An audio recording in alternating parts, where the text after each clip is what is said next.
Apreciados amigos, mi nombre es Omar Huertas Díaz, soy profesor asociado de la Facultad de Derecho, Ciencias Políticas y Sociales de la Universidad Nacional de Colombia, pertenezco al Sistema Nacional de Investigadores del Ministerio de Ciencia y Tecnología, MinCiencias, y he realizado diversas publicaciones. Desde hace años me dedico a la docencia y la investigación para hablar de los temas que ahora vamos a abordar. Muchas gracias.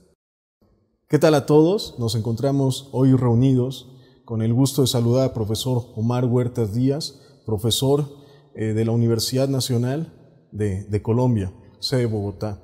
El profesor Omar Huertas es un experto, como ustedes ya bien lo saben, en temas de derechos humanos y sobre todo de justicia transicional.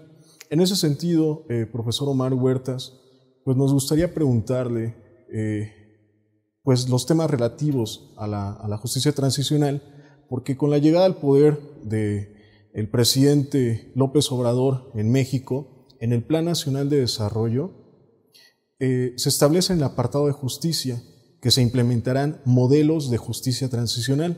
Sin embargo, en México me parece que ese tema no ha sido todavía explorado y quedan muchas dudas. En ese sentido, pues nos gustaría conocer su opinión al respecto de cómo fue el proceso de implementación de la justicia transicional aquí en Colombia. Muy buenas para todos los escuchas y un saludo especial al doctor Cristian Benítez. Gracias por la invitación y qué gusto tratar estos temas, sobre todo para México, que el presidente pues lo ha propuesto como tema de su campaña.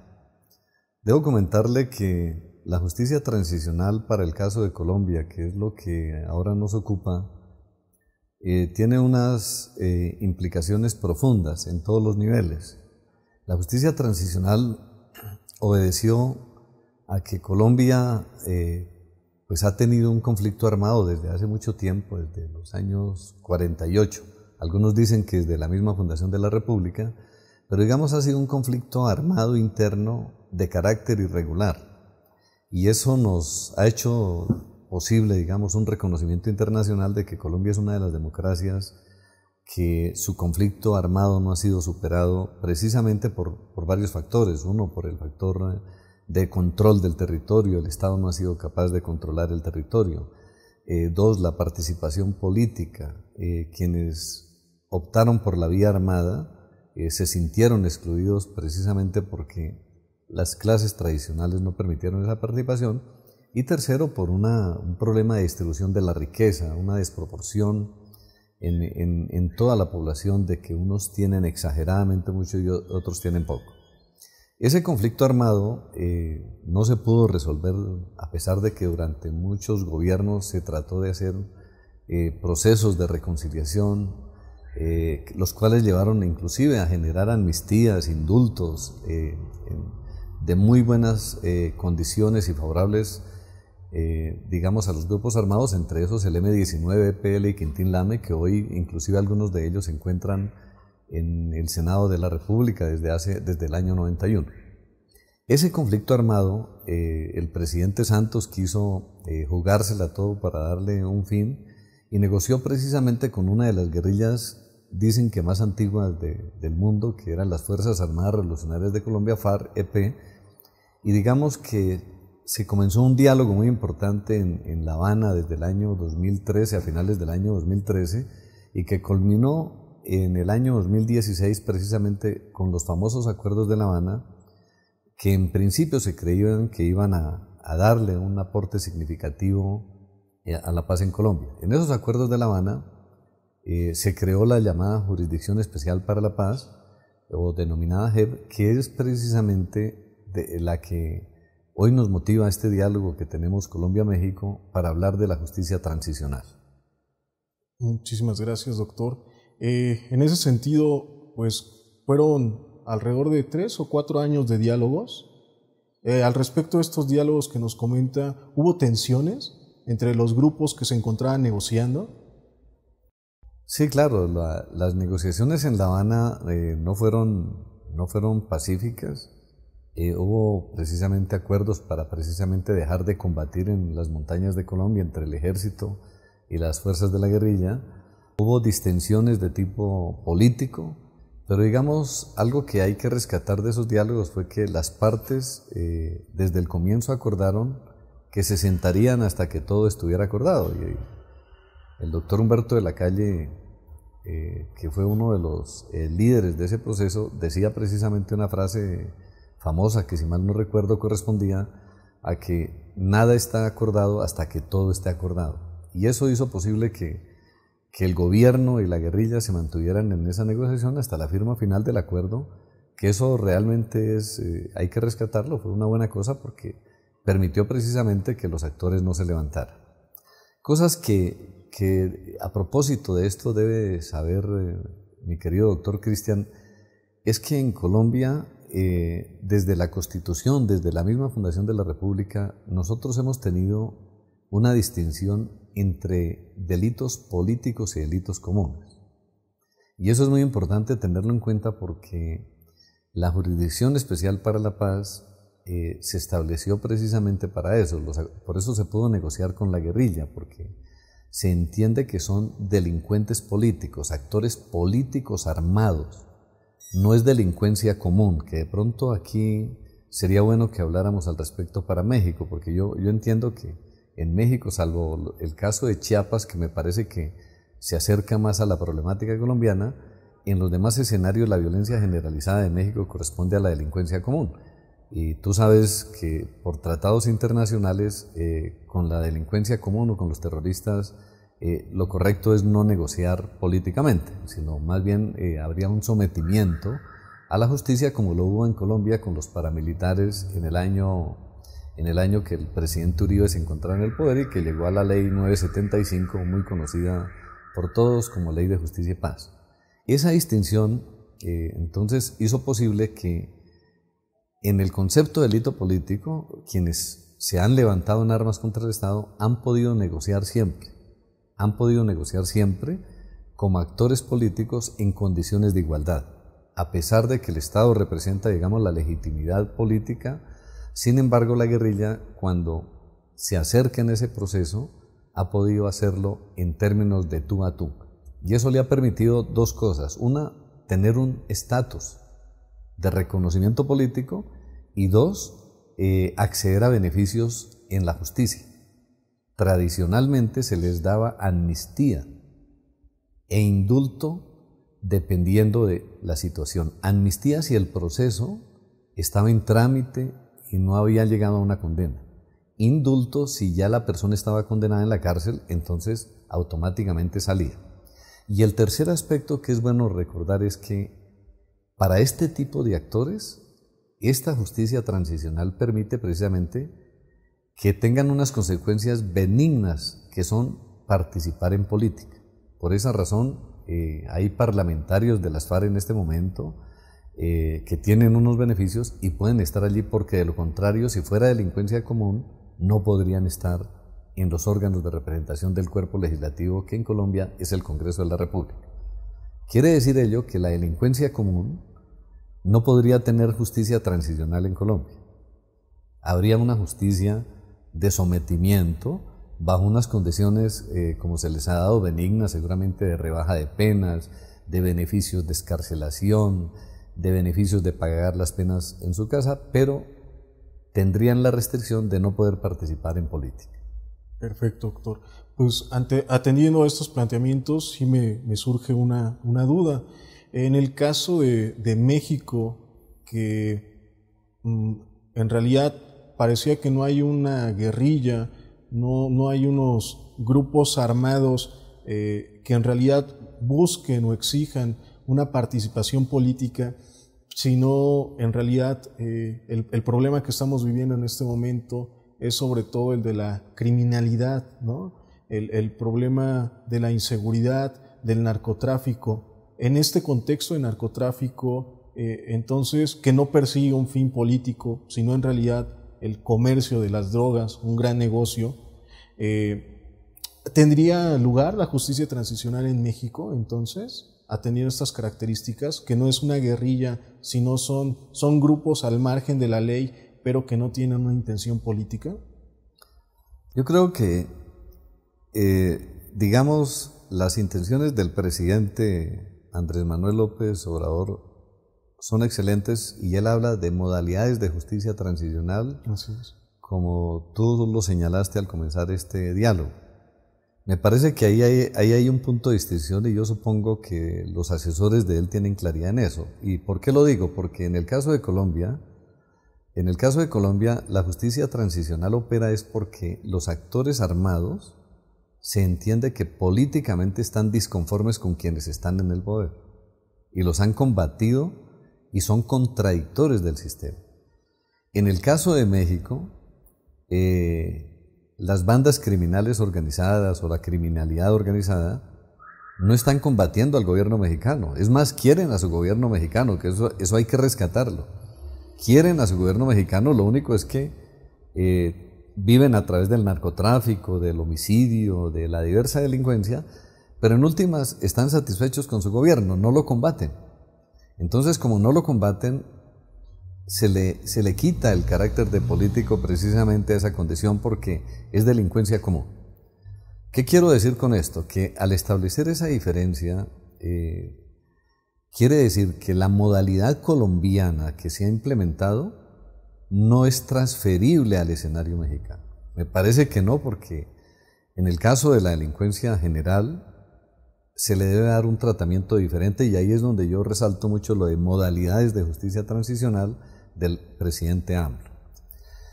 Cosa diferente sería si en Chiapas, que se levantaron contra el sistema, hay una reclamación de tierras, allí me parece que el tratamiento puede ser diferente y ahí es donde yo digo que el presidente debe tener claro lo que quiere. Porque considero que en el escenario mexicano, al hablar de modalidades, está permitiendo trato diferenciado en la aplicación de la justicia. A Chiapas se le puede dar un tratamiento muy parecido al de Colombia y a la demás delincuencia se debe pensar en una modalidad diferente. Desde luego que el Estado, y esa es una opinión personal fundamentada en los escenarios y en los tratados internacionales, el Estado, su misión es aplicar justicia.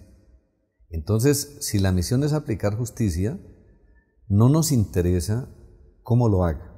Es decir, lo puede hacer a través de diversas modalidades. Y una modalidad es la justicia transicional que puede ser acomodada para la delincuencia mexicana. Puede ser acomodada, es decir, dándole algún tratamiento diferente, obviamente respetando el derecho de las víctimas, el Estado asumiendo determinadas responsabilidades. Pero lo importante en esa nueva modalidad que el gobierno mexicano pudiera implementar es que se vea que se aplica justicia, que los estándares, que haya verdad, que no haya repetición, que haya garantía de que esos hechos no se vuelven a repetir en contra de las personas. Entonces me parece a mí que sí podría hablarse de una justicia transicional para la delincuencia común, entendiendo que sistémicamente el Estado mexicano tiene claro que hay modalidades para su implementación. Sí, muchísimas gracias, doctor. Pues precisamente nos llamaba mucho la atención esto porque al leer este Plan Nacional de Desarrollo observábamos estas modalidades de justicia transicional. Cuando uno en sus primeros estudios, cuando atiende al derecho comparado, observa que precisamente no hay un modelo único de justicia transicional, sino que atendiendo a la situación particular de cada uno de los países, bueno, se aplican una serie de mecanismos que permitan precisamente esa transición de un contexto de violación masiva de derechos humanos, de inestabilidad social y también política, a unos indicadores de un mayor contexto democrático. Entonces, recapitulando, Colombia tiene un proceso de justicia transicional muy particular que surge a partir de los contextos políticos y del conflicto armado, mientras que en México, si bien es cierto, hay otro tipo de problemas, implicaría la aplicación de otro modelo de justicia transicional. Pero sin embargo podríamos aprovechar cierta experiencia de Colombia al respecto de lo que usted nos decía del derecho de las víctimas, el derecho a la verdad, a las garantías de no repetición, por ejemplo. Claro que sí. Consideramos que, digamos, los estados siempre tienen... La idea de los estados es que sus países convivan, que haya, entre comillas, convivencia pacífica, que haya escenario de paz, y creo que eso ningún tratado lo prohíbe. Es decir, hacer justicia no es colocar ni pena de muerte, ni cadena perpetua, ni penas graves, sino hacer justicia, como seguramente en esta entrevista lo vamos a ver más adelante, es aplicar una legalidad y una justicia, pero que el sentimiento, digamos, entre la comunidad política quede claro de que el Estado hizo justicia. Hizo justicia, eso me parece que es importante para que no suene como a impunidad. A mí me parece que la justicia transicional, algo que en Colombia abrió inclusive un gran debate, es que decía que teníamos que tragarnos sapos. Pero esa es una forma de descalificar la justicia transicional. No, es una forma de hacer justicia, una modalidad. Dice la gente, en el caso de Colombia, es que la guerrilla cometió crímenes atroces o los agentes del Estado y les van a aplicar una pena entre 5 y 8 años o 20 años si no confiesan.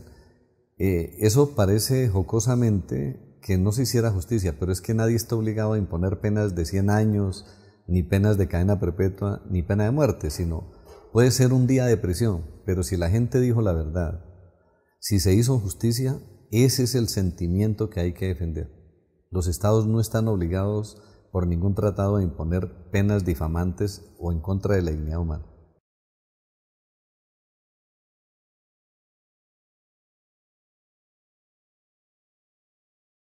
Bueno, profesor Omar Huertas, retomando el tema, se ha criticado mucho que en los contextos de justicia transicional pues no hay una aplicación correcta de las penas y esto tiene que ver mucho con el principio de legalidad. ¿Cuál es su opinión al respecto? Esa pregunta, mi querido doctor Cristian, es muy pertinente e interesante. El debate caliente realmente alrededor de la justicia transicional no es tanto el problema de la legalidad del delito, sino de la legalidad de la pena.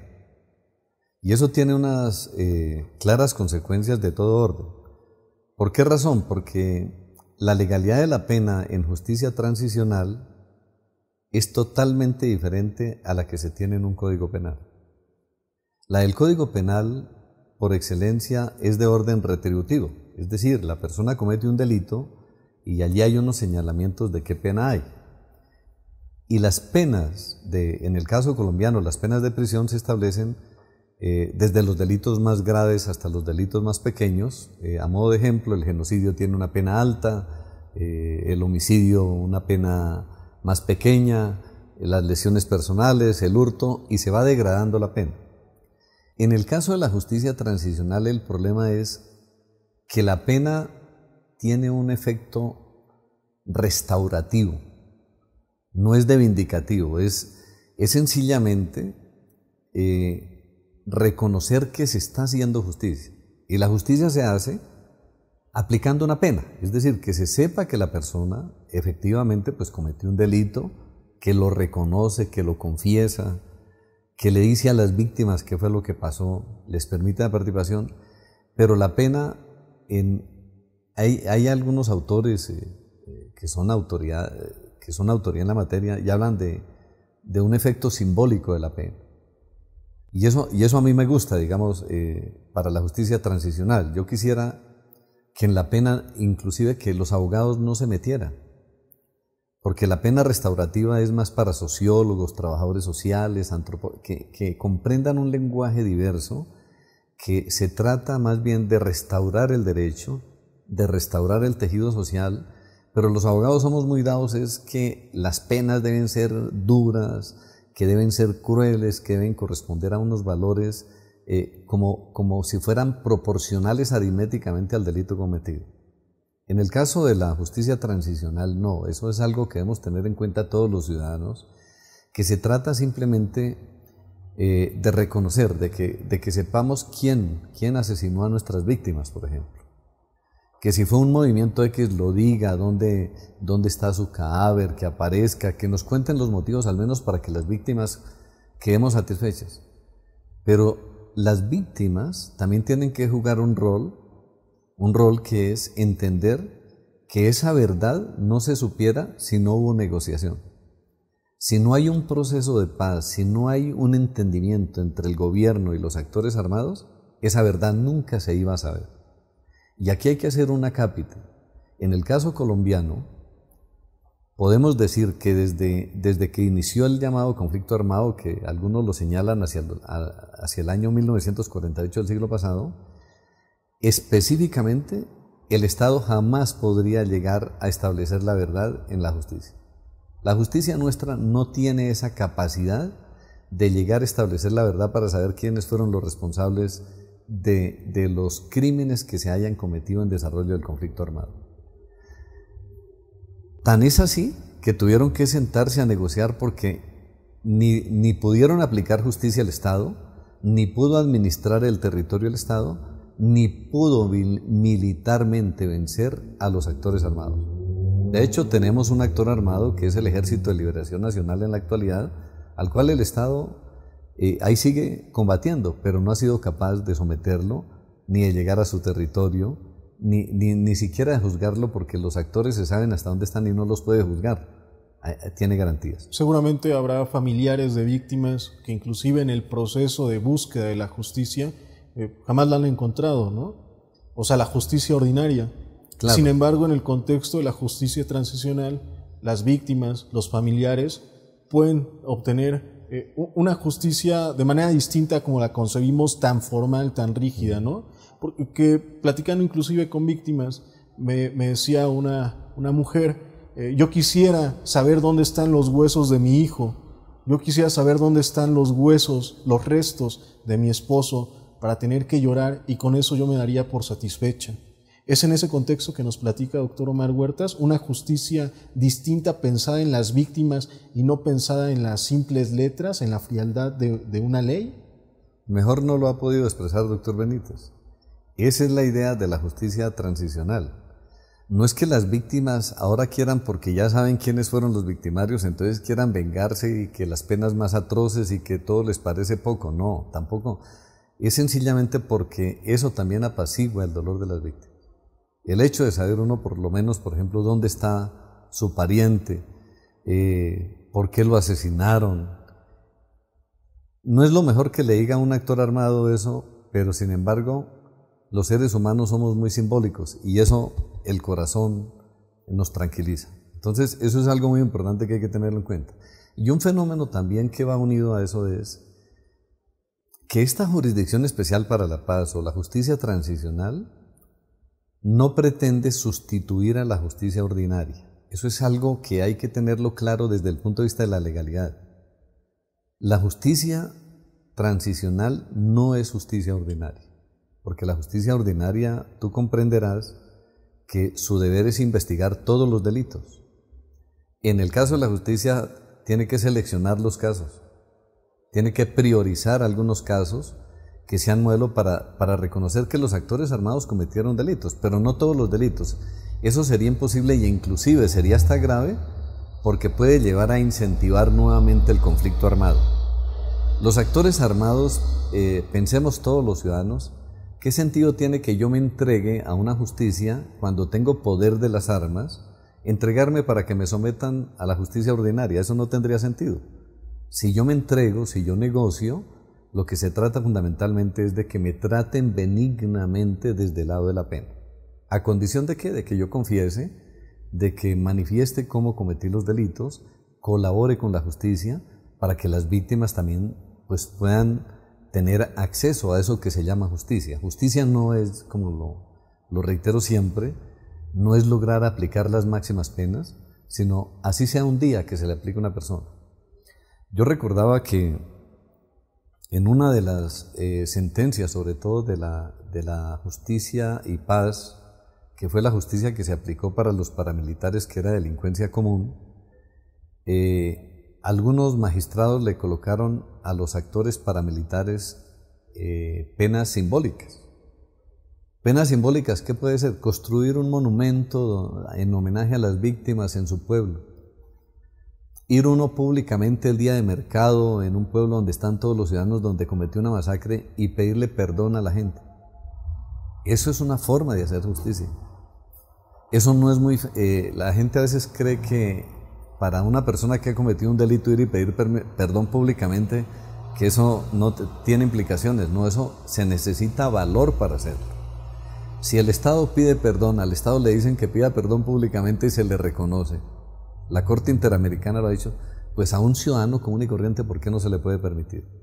Y la idea tampoco es encerrarlos de por vida, la idea tampoco es aplicarles pena de muerte o vengarse, porque caeríamos en la justicia retributiva, y la justicia transicional nada tiene retributivo.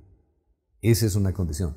De hecho, en Sudáfrica, que es el mejor ejemplo de esto de justicia transicional, víctimas y victimarios se pedían perdón públicamente. En el cara a cara, eso es una justicia transicional y, digamos, permite reconstruir el tejido de paz que muchos años ya llevamos descompuesto en nuestra democracia. Eso, digamos, viéndolo desde la legalidad grande, o digamos el marco general de legalidad. El segundo aspecto de la legalidad que debemos referir es la legalidad penal. La legalidad penal en justicia transicional, o mejor, la legalidad penal siempre hemos comprendido los abogados que es estricta. Sí. Es estricta, es decir, si hay un homicidio y dice que pena de 40 años, eso es lo que la persona debe pagar. Es puntual, a un delito le corresponde una pena. En el caso de la justicia transicional no existe esa legalidad. La legalidad aquí, los expertos, y yo considero que apoyo esa teoría de los expertos, la legalidad es flexible, o algunos llaman de legalidad extendida. ¿Qué significa eso? Que hay un homicidio y el Código Penal común dice que hay pena de 40 años, pero la justicia transicional dice para ese homicidio hay pena de 5 años. Entonces se aplica la pena de 5 años. Allí lo que ocurre es que el derecho penal se flexibiliza para restaurar el derecho. Pero no es que se esté violando el Código Penal común. El marco que se ha establecido para la justicia transicional precisamente se elevó a nivel constitucional. Precisamente, y al elevar una legalidad constitucional, precisamente permite darle soporte a esa justicia transicional que en términos de pena es pequeña, pero que igual que los 40 años que están en el Código Penal común, tiene la misma aplicación. Lo único es que para el caso colombiano solo se le aplica a condición de que los delitos hayan sido cometidos en caso de ¿qué? En desarrollo del conflicto armado. Esa es la única condición. Entonces, y que tengan que ver con el mismo conflicto. Entonces entendemos que el principio de legalidad en realidad existe en la justicia transicional, porque esta es construida a partir precisamente de un marco legal que inclusive está respaldado por la propia Constitución. Entonces sería un error decir que la justicia transicional no está regida por un marco legal. En realidad lo tiene. Sin embargo, es distinto y es extraordinario al que normalmente hemos aprendido en las facultades de Derecho, ¿no?, en toda América Latina, en cuanto a un código penal que establece una pena específica o un parámetro. Entendemos entonces que este código no es aplicable, o este marco normativo no es aplicable, pero sí hay un marco normativo que rige la justicia transicional. Claro que sí, doctor Benítez, y aquí hay que reconocer que este es un aprendizaje no solo para los abogados, que en teoría somos los expertos, sino para toda la comunidad, porque esa nueva legalidad flexible que se ha implementado en la justicia transicional en materia penal necesitaba por parte del Estado una difusión amplia y generalizada, educativa, para que todos los ciudadanos comprendiéramos cuál era el fenómeno. Porque por eso ahora se escuchan problemas, precisamente porque la gente no comprende. Yo señalaba en esta entrevista que esta justicia era para no abogados. Yo defiendo siempre eso. A mí me parece que los abogados dañan la justicia transicional porque abren debates donde no hay. Era una justicia del cara a cara de las víctimas y que el Estado sirviera de intermediario entre victimario y víctimas y lograran un acuerdo sobre unas penas que se habían establecido, que no son ilegales, son constitucionales. ¿De dónde se deriva su constitucionalidad? El acuerdo que hizo el gobierno de Colombia con las FARC lo elevaron a nivel de un tratado soportado en el convenio de Ginebra del conflicto armado, que hay un artículo 3 común a los 4 convenios que permite precisamente que los estados, una vez que termina un conflicto, sea internacional o nacional, puedan implementar medidas flexibles para que los actores armados entreguen. Y en esas medidas flexibles precisamente está implementar una justicia transicional, dar amnistías cuando se puede, indultos, aplicar penas más benignas, permitir que los actores armados participen en política. Entonces observen que ahí se está haciendo justicia. Es una justicia transicional diseñada para eso. Pero la legalidad penal no es la de los abogados penalistas tradicionales. No es esa legalidad, es una legalidad que es condicionada a eso, porque quiero colocar ilustrativamente el siguiente ejemplo. Pensemos en una masacre que haya cometido alguno de los actores armados. Pues una masacre, si uno la juzga por el Código Penal ordinario, pues tendría una pena por el primer homicidio y por los siguientes serían homogéneos. Entonces, según el sistema penal que se tenga, si es acumulativo de pena, se sumarían penas, y si es acumulativo aritméticamente, se sumarían penas, pero si es acumulativa jurídicamente, como en el caso colombiano, se incrementa en otro tanto la pena. A modo de ejemplo, si hay una pena de 40 años, en una masacre puede dar lugar a una pena de 60 años en el caso colombiano, haciendo una acumulación jurídica para el actor armado. Eso un ciudadano lo entiende sin ningún problema en la contemporánea. Ese mismo caso puesto en justicia transicional, si lo cometió un actor armado en desarrollo del conflicto armado, le puede dar una pena entre 5 y 8 años de prisión.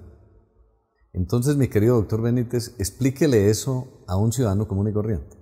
Si los abogados se escandalizan, si la sociedad culta bogotana se escandaliza, ¿cómo será un ciudadano común? ¿Cómo entender que una masacre de 20, 30 personas en unas condiciones cobardes, como lo queramos llamar, le van a poner una pena de 8 años o de 5 años, y a un delincuente, para ilustrar más la cosa, que se roba un paquetico de papas en un supermercado, de los abiertos al público, y le califican el hurto de agravado y calificado, ¿sí?, le puede dar la misma pena. ¿Sí me comprende? Por eso lo que yo sostengo, y yo creía que el gobierno de Colombia iba a hacer eso, era que iba a haber una campaña masiva de difusión para comprender eso, para que los ciudadanos no sientan que se está generando impunidad. Por eso a la JEP la han combatido injustamente, y eso que no ha hecho nada.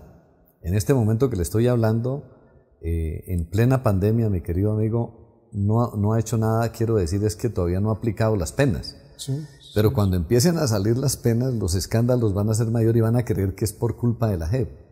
Pero no, la JEP hará justicia de acuerdo a los parámetros excepcionales y flexibles que la legalidad penal permite hacer. Todo lo que nos explica doctor Omar Huertas, pues tiene sentido, porque uno, siguiendo a distancia este proceso de paz, escuchaba mucho la participación de víctimas, y eran las víctimas las que exigían precisamente la implementación de una justicia transicional. Eso, con todo lo que usted nos ha platicado, pues me llevaría a concluir que la justicia transicional es una justicia para víctimas. Las víctimas cobran un papel relevante, y entonces tendríamos que escuchar menos a los juristas destacados que están distantes de estos conflictos, y valdría la pena entonces escuchar más a las víctimas y que ellas nos digan qué es justicia dentro de su propia concepción. Yo recuerdo que parte de lo que ha implementado este esquema, que es la justicia restaurativa,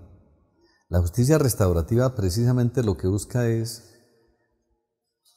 que el conflicto que el Estado había arrebatado a víctimas y victimarios en el sistema de la justicia común vuelven a ser protagónicos, no solo para las víctimas, sino para el victimario y para la sociedad. Es decir, que en ese escenario de justicia actuemos como sociedad, como habitante del territorio nacional, pero no actuar como abogado, porque a mí me parece, y eso es la apreciación del profesor Omar Huertas, a mí me parece que la actitud correcta es actuar como ciudadano educado, no como jurista. Porque como jurista vamos a entrar en el debate primero, si es constitucional o no la justicia, si es legal o no la justicia, si la pena corresponde a la naturaleza del delito o no, si la naturaleza de la pena restaurativa es significativa o no, y en eso no nos vamos a poner de acuerdo porque tú comprenderías que entran en juego los filósofos, los políticos, y ahí no nos vamos a poner de acuerdo. Entran las posiciones ideológicas, porque los de derecha van a decir que les van a aplicar unas penas ridículas a los de izquierda dicen que es demasiada, las víctimas van a reaccionar de manera diferente. Pero lo que yo considero es que es una justicia diseñada para los protagonistas que hicieron parte de los delitos en desarrollo del conflicto armado, no solo de las víctimas. El victimario es un actor importante, las víctimas es un actor importante, y la sociedad representada a través de sus jueces, que son la garantía, y de sus fiscales, pero la idea allí es establecer justicia. Inclusive, por ejemplo, un fiscal que haga parte en la JEP, él debe llegar desarmado, él no debe llegar con el ánimo de que condenen a la persona, de que le apliquen la máxima pena, sino la idea de la fiscalía es, miremos a ver cómo hacemos justicia en un diálogo. Precisamente yo te escuchaba en una de tus charlas a propósito de tus temas postdoctorales, de un diálogo cruzado con las personas, un diálogo jurídico que permita concertar los problemas y ponerse en un punto de acuerdo. Este actor armado, por sus hechos que ha confesado, porque ha permitido que las víctimas conozcan la verdad, merece una pena X, que no corresponde a las expectativas sociales del derecho penal tradicional. Eso es lo que a mí me parece que el Estado, y digamos como en Colombia sufrimos una ruptura de gobiernos, que veníamos de un gobierno de la paz y entramos a uno de la no paz, eso rompió el discurso, pero a mí me parece que el gobierno tenía el compromiso, independientemente del sector de que viniera, de darle continuidad a la difusión educativa del proceso, para que esta justicia y esta legalidad nueva, que también es nueva para los juristas. Yo confieso que antes del proceso de paz, a pesar de que habíamos estudiado el proceso de Nuremberg, que ese no lo vimos tan flexible porque fue más impositivo. Los vencedores impusieron la justicia. En el caso colombiano lo interesante es que no hubo vencedores. Por eso ni la guerrilla puede reclamar victoria, ni el Estado puede reclamar victoria, ni la sociedad puede reclamar victoria. Todos los actores reclamamos que nos sentamos como estamos los dos y nos pusimos de acuerdo en que había que hacer justicia. Esa es la justicia de los colombinos y hay una cosa importante, doctor Benítez, que quiero decirle finalmente a este acápite. Aquí amenazan que cada vez que, por ejemplo, si condenan a un guerrillero, por decirle, a pena de 5 años por delitos atroces en la JEP, van a decir es que lo denunciamos ante la justicia penal internacional. Como diría el presidente Andrés Manuel López Obrador, a la chingada. Eso no es cierto. La justicia penal internacional lo que le interesa que los estados hagan justicia en primera instancia. La justicia internacional es subsidiaria. A la Corte Penal Internacional no hay que tenerle miedo. Colombia tiene la prioridad de hacer justicia internamente y lo hace con los elementos que tiene de su justicia. Su justicia es justicia transicional para el caso del conflicto armado, y el Tribunal Penal Internacional tiene el deber de respetar esa decisión. Ahí no puede entrar nadie. A mí me parece que ese es un miedo, es como ponerle el coco a la gente, pero la justicia penal internacional solo interviene si el Estado no hace justicia. Por eso asertivamente se creó esa justicia especial para la paz, para evitar que la justicia internacional pudiera conocer de primera mano. Bueno, profesor Omar Huertas, atendiendo a toda esta charla y estos conocimientos que usted nos pone al alcance en estas cápsulas, en estos videos, pues me gustaría pedirle algunas recomendaciones para mi país, para México, ya que nos encontramos, insisto, en este proceso de implementación, o diría yo de diseño de modelos de justicia transicional, atendiendo precisamente al propio contexto mexicano. ¿Cuál sería su consejo con base en la experiencia que usted tiene, doctor Omar? Gracias, doctor Cristian. Yo creería que el gobierno mexicano, que es un gobierno que pretende rescatar como el tejido social roto de la comunidad mexicana, tiene el deber de garantizarle a las futuras generaciones un escenario de paz, un escenario en unas mejores condiciones, y sabe que tiene una criminalidad organizada, que hay diversas formas de conflicto. No es tanto el conflicto político. A mí me parece que México no tiene ese problema tan calcitrante como el de nuestro país, pero lo que sí debemos reconocer es que el presidente tiene claro que hay un conflicto, y si hay un conflicto, pues hay que resolverlo. La propuesta del presidente es que él considera que hay diversas formas o diversas modalidades de justicia transicional, y considero que en ese escenario Colombia le hace aportes significativos a México. Parece a mí que estas instancias de investigación financiadas por el gobierno mexicano, por CONACYT, que permiten precisamente que ustedes se apropien de los saberes que se han generado alrededor de estos temas y los puedan transferir a la realidad mexicana, allí la experiencia vivida aquí juega un rol importante, y juega un rol importante porque ustedes tienen, sobre todo, pueden recoger el valor agregado. Y el valor agregado es romper esas discusiones de creer que si eso es bueno o malo. Hay que quitarse ese sentimiento maniqueo. Lo que hay que comprender es que la sociedad necesita vivir en paz, necesita construir un futuro de progreso, de desarrollo, vivir en unas condiciones mejores que toda esta violencia que hemos vivido en nuestros países con anterioridad. Y para eso necesitamos hacer una justicia especial, claro que sí. ¿Por qué la necesitamos hacer? Porque la justicia mexicana, como la colombiana, fue incapaz de resolver el conflicto en sede de justicia. Es decir, el derecho penal común no fue capaz de resolver los conflictos para los cuales fue organizado. Y aquí no quiero decir en esto que le echemos la culpa a los jueces ni a los gobernantes, no, es que nos sobresaturamos de conflictos y la justicia nuestra no tiene esa capacidad, porque hay demasiados conflictos, y sobre todo que las justicias nuestras quieren resolver todo en sede de justicia legal, en sede de justicia judicial, y hay diversas formas de resolver los conflictos. Entonces, ¿se puede acudir a una forma diferente de resolver, alterna? Claro que sí, las diversas, como bien lo señaló nuestro presidente AMLO en México, hay diversas formas de administrar justicia.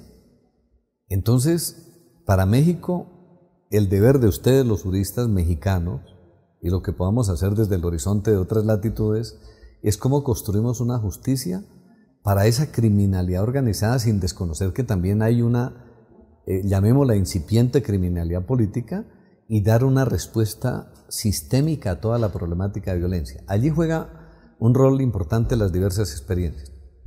Pero lo que no podemos hacer es transferir de la latitud colombiana a la latitud mexicana la justicia transicional sin hacerle unas medidas de asepsia.